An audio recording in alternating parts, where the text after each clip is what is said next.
Доброе время суток, дамы и господа, рад приветствовать вас на своем канале. И сегодня мы поговорим об том, как избавиться от кашля и бронхита. Это очень простой рецепт, который пригодится многим сейчас. Это средство достаточно просто выпить перед сном, и эффект не заставит себя долго ждать. Итак, друзья, нам понадобится 250 мл молока, 1 чайная ложка сливочного масла, 1 чайная ложка меда, 1 желток и четверть чайной ложки соды.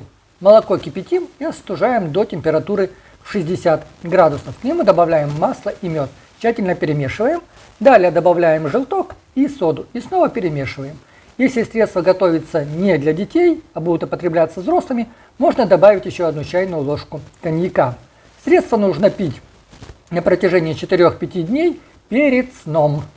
Но уже в первое утро вы заметите улучшение здоровья.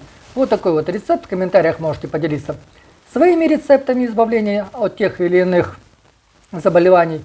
В телеграм-канале можете найти другие рецепты и очень много информации об оздоровлении. Всем здоровья, удачи, пробуйте!